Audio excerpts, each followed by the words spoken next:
As generation gave way to generation, the Jewish people never lost the hope that one day Messiah will come. Perhaps in this generation, if not, then the next. But he will surely come. And he will be the answer to all of their problems and the oppression they've suffered down through the centuries, through the successive masters who have governed their land. And when Messiah comes, his kingdom will be established and Israel will be free.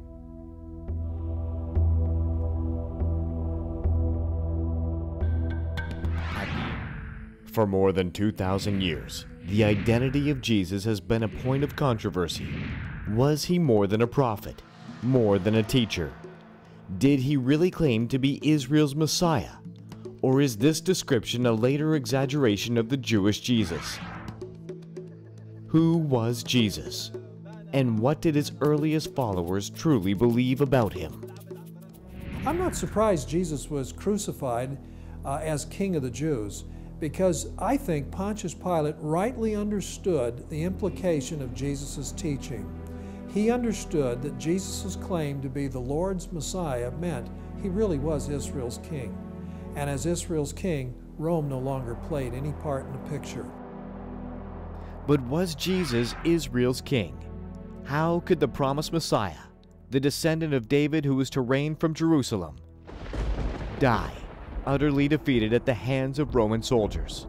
It was as if this Jewish king and the kingdom he proclaimed had been utterly extinguished by the power of pagan Rome. If so, this meant that those Jewish people who had hoped Jesus would save them from Roman rule were forever doomed to a life of oppression under foreign domination.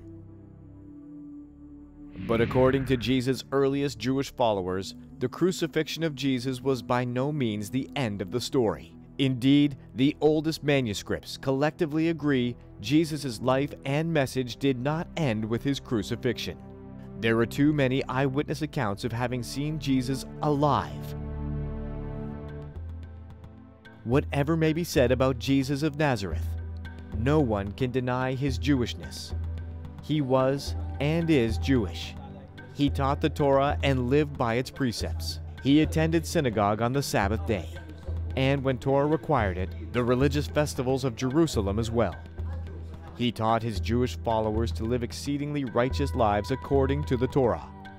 He certainly fanned the flame of Judaism during his earthly life. Through his death and resurrection, he provided atonement for sin and the means of eternal life in the presence of God. He said he was, among other things, the light of the world. If so, he was at the same time a Jewish light to the world. While the debate over Jesus' messianic claims continue as before, few can deny the influence this one solitary Jewish life has had on the course of history.